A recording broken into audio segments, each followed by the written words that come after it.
Right, we are live. Hey guys, how's it going? Welcome back to the Kiwi Lads channel. We are back for another game of the Dubai Sevens. This one's South Africa taken on the Canadians. Now, both of these sides had relatively close games in their opening contest. The South Africans, they did end up having their game up against the Samoans, whereas Canada, they did have their match up against New Zealand, which was right down to the wire, but New Zealand narrowly getting themselves the victory. But this game should be very entertaining. Both sides know how important it is to get early wins in the pools. And if you aren't able to get those wins, at least keeping games close so that you have a chance making your way through to the next stage. But South Africa, they did get themselves the win over Samoa in their opening game, 22 points to the 14. And that builds their momentum, that builds their confidence as they head not just towards this game up against the Canadians, but also the game later on tonight where they will go head-to-head with New Zealand. We have got Marnus in the chat. He said hi, Amish, same with Caspian in there as well. Hope you are both doing extremely well. South Africa have won the last 5 matches up against the Canadians, so more than likely we should expect a similar result. Although Sevens has proven time after time that it doesn't matter what you've done in previous games. If you can't get it right on the day, that is when really hurts. Your starting lineup for South Africa: Christie, Hrobela, Oosterhuizen, both David, Zane and Selvin, Van Wyk, Speckman and Goodall. Then for Canada, Awaru, also Burner, Sager, Mora, Coates, Richard and Thomas Isherwood, the man with a beautiful mullet, as they have said on commentary many times over. But we are almost ready to go for this match, ladies and gentlemen. The crowd absolutely loving the atmosphere. It is hot in Dubai. 3 matches all these sides will be playing today. Happy birthday, you sexy devil, says Sebastian. Thank you very much, Seb. Hugely appreciated, of course. And we've still got quite a bit of the night to go. We've got another 6 and a bit hours, I believe, of streams that we are going to be covering on the channel. The URC in a couple hours' time between the Sharks and the Bulls. Bit of a South African derby there to get us going on the Union side. And then also, of course, the Sevens all throughout the night. Good game this, says Elon. Yeah, it should be. And it's interesting because Canada in this group have been considered as massively underdogs. And they still seem like they're round about where they need to be. Who do you think will win this game? It's going to be close. I see South Africa winning it by 12. I think that Canada can keep it close, but I think that second half for South Africa will help them out massively. South Africa will hammer Canada. Says Monet Lagrange.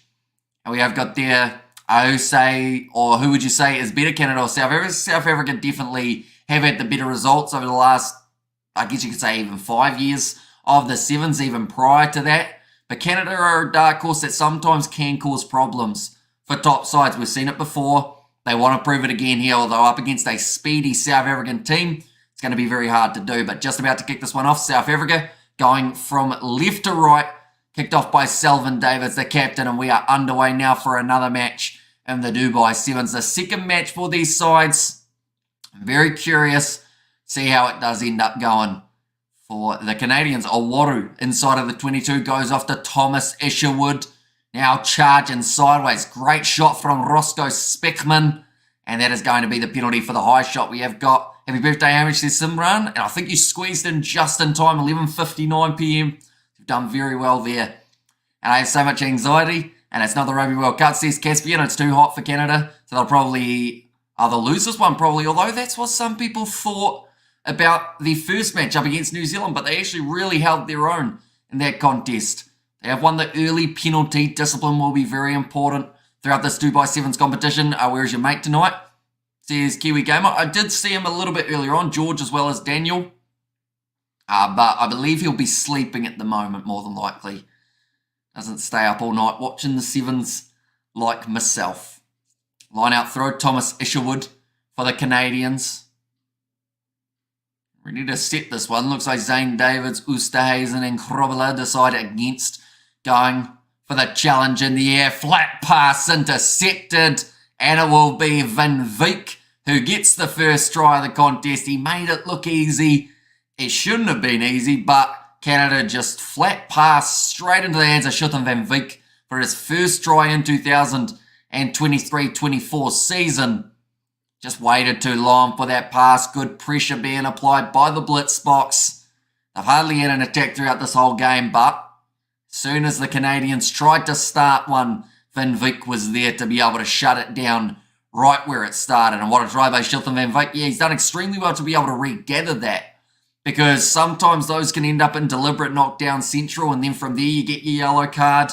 You're off the field for 2 minutes. Not the case for Shilton Van Wyk. Instead gets the 5 points to his name, and the conversion is good from Gerald.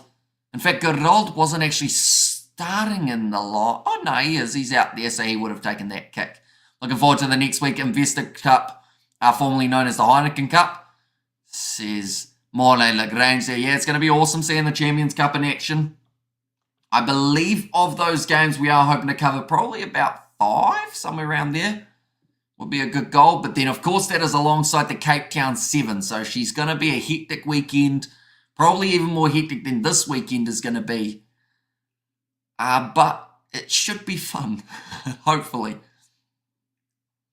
Now, Selvin Davids throwing that ball in. Wasn't the straightest line out, but it was more towards the Canadians than the South Africans. So play on. Gerald tries to skip pass. Goes out to Roscoe Speckman. Has to run slightly back. Try and find a gap-filled burner, putting pressure on him. South Africa doing extremely well to keep that ball on the halfway line, and they are now back on attack. Ryan Oosterhuizen with the cutout pass. Out to Zane Davids, goes towards Owaru. Those are probably the 2 biggest men in each of those sides going head-to-head. Now Selvin Davids back across. Gerald going for the kick in behind. It's a foot race, although it looks like Canada have been able to handle it nicely. A lot of pressure being put on by Shilton Van Wyk. Now they've got space on the short side. Beautiful pass. It looks like he won't quite have the pace. Moving to the halfway line. Davids is shoved off. And Canada, American football style pass off to Isherwood. He will be stopped. Puts the offload up. This is brilliant defence from the Blitzboks, and they win the penalty. 10 metres out from the line. That is a brilliant hustle and brilliant bit of work from the defence of the Blitzboks, not allowing Canada any chance of being able to score a try. I think a lot of sides would have conceded a try just then. So, very impressive work from South Africa, and now winning the penalty, getting to kick that one down towards the halfway line. It's just offload after offload. Even though they were doing that, Josiah Mora was the man who started the move. Looking for the offloads. Jake Field just couldn't quite get that last pass away that they needed. Now line out. 25 metres out. That one almost stolen by the Canadians. Hello, it is me, Amelia. Says try time down under. It is indeed. I have seen the channel changed of the name. That was not a sentence, but you'll be very happy with how the Australians win in that Cricket World Cup final, I'm sure. Brilliant kick forward from Roscoe Speckman. He's just head-butted the post. That would have hurt, but Christy Robela breaks through. There's a bit of obstruction. And is it a try? Sounds like it is going to be. And Canada is trying, but not succeeding. The change, or the channel name change, has come into effect. It was up until 2 a.m. watching the game.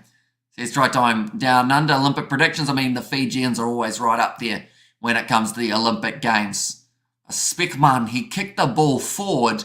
He then tried to follow it and just smashes straight into the post. Eats it.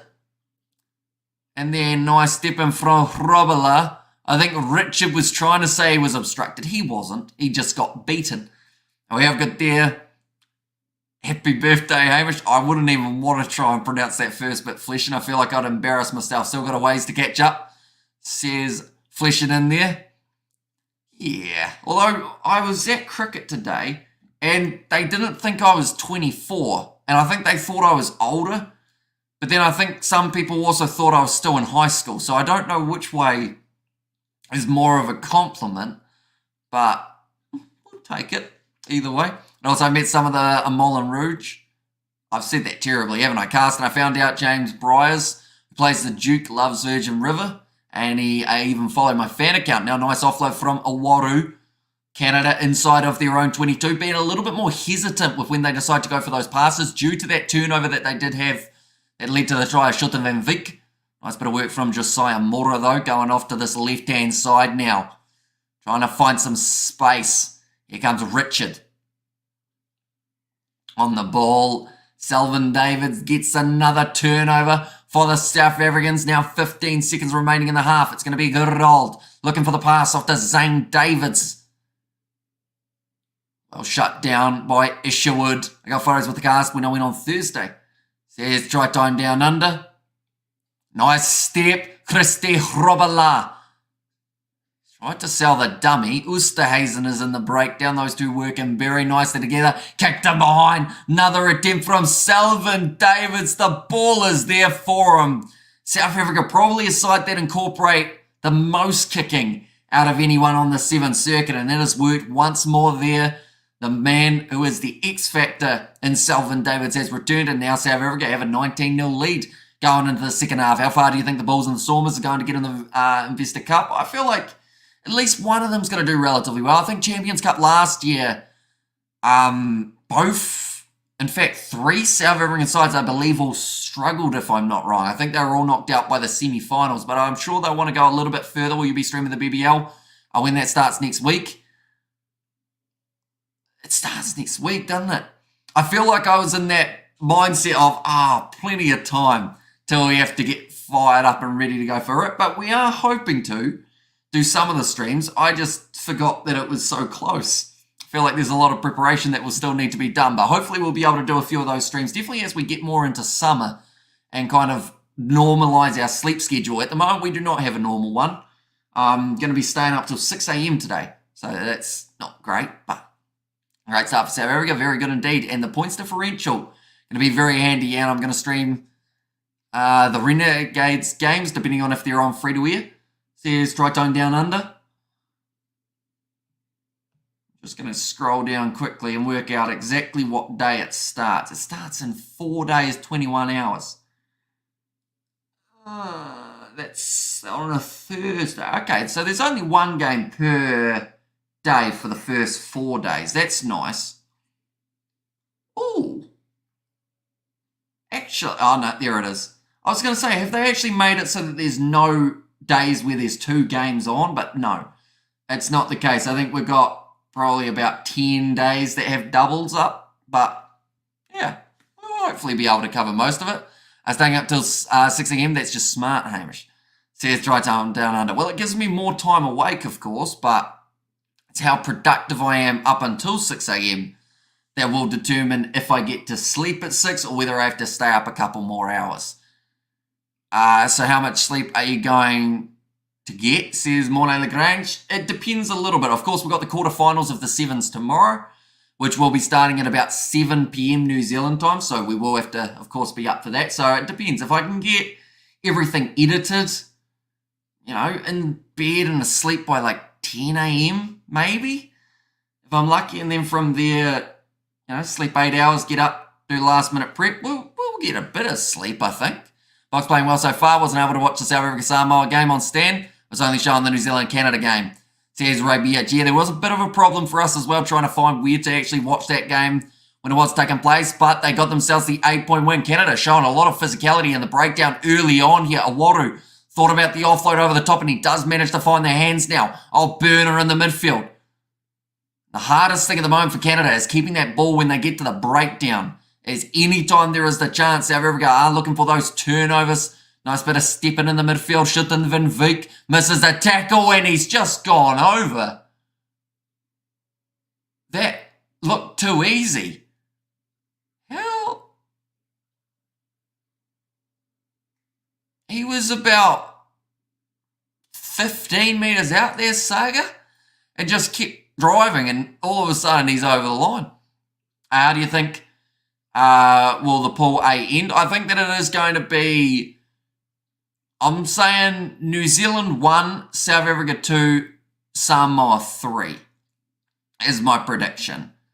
I went to the skate park yesterday. I'm a bit bruised up, crashed and burned a bit on the ramps. We're going to skater. Says dry time down under. Oh, they've actually got what the live quarterfinals would be sitting at. It would be South Africa versus Australia, Argentina, USA, France, Ireland, and Fiji, New Zealand. Now, one thing I know for sure is we do not want a Fiji versus New Zealand quarterfinal. We want to see that match a little bit further down the line. The same can be said about seeing South Africa play Fiji. We want that one semi-finals at the earliest. Now, Oosterhuizen going back across here. Nice stepping from Selvin Davids. In fact, it's Roscoe Speckman indeed. Now goes off to Davids. So tell me, where is Rugby Itch these days? He is in Hong Kong currently, but if you do love your sevens, we have got the Rugby Recap podcast where we did actually do a Rugby Sevens preview more recently. So be sure to check that out. That's a counter right from Canada, but they give away the penalty advantage yet again. Their discipline in the breakdowns has been poor, and now the quick tap taken for South Africa. They'll go through and get themselves another one. This time, Nokia, the man who scores it. Now, I should mention we have got another match just around the corner as well, ladies and gentlemen. That is New Zealand, and they will be taking on the Samoans. That is a hard-hitting affair that always delivers when they go head-to-head. I think, where is Kenya? Says Elon, Kenya is in Africa. But, of course, Kenya, sadly, not a part of the Sevens, which I assume is what you meant. But, yeah, sadly, we don't actually get to see the Kenyans in action. Same with Germany, same with Japan. A long time no watch. How you mate? Says Hensel. Welcome in, mate. Hope you're doing extremely well. Keep them well. Myself, of course. Lot of rugby coming up. Rugby Sevens, Rugby Union. It's all happening. Rugby Itch is South African. So he's a little bit of everything. I think it's the best way of describing him. His dad's Zimbabwean. His mum's American. He grew up in Hong Kong. He's got an Irish and English passport. And he also normally lives in England. Or it might be Irish and American passport, in fact. Knocked on by Impivisa. Now 21 points difference. So this is really going to hurt the differential for the Canadians. We mentioned about how it is the best 2 third-place teams across the 3 pools who do find themselves going through to the next stage in the Sevens competition. So a good side is going to be missing out. Like South Africa making a couple more changes. Now, scrum feed for the Canadians. 3.5 minutes remaining. We are 3/4 of the way through this game. And South Africa will feel extremely confident that they can close out the contest from here. Going off to the left-hand side. Big shot coming in the midfield. Although Selvin Davids in the end just missed that tackle. And Canada, and I'm half South African and half Canadian. CS Caspian. Oh, so this will be an interesting game for you. I guess you got a little bit of a foot on each side. Though I assume you are going for South Africa, Caspian, in this match. Now Canada getting the penalty, 40 metres out from their try line. Some decent distance on that kick. Gets it down towards the 22. And this can still help Canada because at the end of the day, if they beat Samoa, they're still in with half a shot of being able to make their way through to the next stage of the competition. Yes, they would have to heavily rely on some of the other results that we see in the comp, but it's still doable. It's going to be a knock on there. Advantage is over, so South Africa now going with the kicking behind from Gerard Uman. Oh, great try. Nokia gets the bounce of the ball. And that is another try, 2 for him. South Africa's kicking game has been electric in this contest. Where is Rugby Itch actually born? I believe he is born in Hong Kong as well. I don't think South Africa will lose this game now. It is impossible, says Marnus. Yeah, they should have enough of a lead, but other sides will be looking at this, the kicking game of the Blitzboks, and they'll have to look at how to shut that down because if they're not able to, we will see a lot of tries coming from a kicking behind and South Africa just chasing that ball hard. The Waldy Human gets the try assist. And also manages to convert. So now the score 35 points to 7. Better than Mani Libok, says Caspian. Yeah, this game's starting to get away from Canada quite a bit. And you'd have to say, even with a win over the Samoans, if they were able to do such a feat, it would really still be extremely hard for them to end up where they need to be. But a little bit of a loose ball, cleaned up nicely by South Africa again. 1 minute 20 remaining. Christy Horovala joins the breakdown. Now Speckman going out wide. Half a chance for Ronald Brown. Now back to the left-hand side. Christy Horovala. It's got Impivisa on the outside. Goes with the inside ball, although it is loose. Claimed by Vesa. What's the total game time for Sevens? So they do play 2 7-minute halves, so 14 minutes in total. And then you've got that little bit of extra time while they wait for the ball to go out. Oh, okay, he tried to call the mark. He took too long, they said. So Canada will be playing on from just outside of their 22. I don't think I've seen a mark called in Sevens. Not for a wee while, anyway. I just know South Africa is going to hammer Canada. And also we've got the Ireland playing today. They are going to be going head-to-head up against Argentina. Both sides undefeated at this stage of the competition, but that is at about 5 a.m. that game has taken place, but we will be covering it on the channel. Johnny Sexton isn't playing today. So here's Elon. Which Canada and South Africa games are you covering? So we have got South Africa versus New Zealand later on tonight that we will be covering, and of course quarterfinals, etc. We've also got Canada versus Samoa a little bit later on tonight as well. But Canada will get the last laugh, or at least the last try in this match. That'll take them up to 12 with a kick to come. Lachlan Kratz, the man who has been able to score that last-minute try. And what do you think will happen in the next game between New Zealand and Samoa? I think it's going to be an extremely close game. It normally is when those two sides go head-to-head. I think Samoa will be annoyed with how they played in the first matchup against South Africa, as when they did have their attacks, they did look dangerous. It's just they didn't have enough of them. So I feel like it will be an interesting one when they go head-to-head with New Zealand. In fact, I think it could be quite close. And now, with this game ending 35 points to 14, we are now going to go over to that next live stream, ladies and gentlemen, the matchup between New Zealand and the Samoans. But I do thank you all very much for tuning in. If you did enjoy, be sure to leave a like and subscribe, and I will see you all for the next one, as well as the URC that is starting in only about an hour and 30 minutes time. So be sure to check that out as well.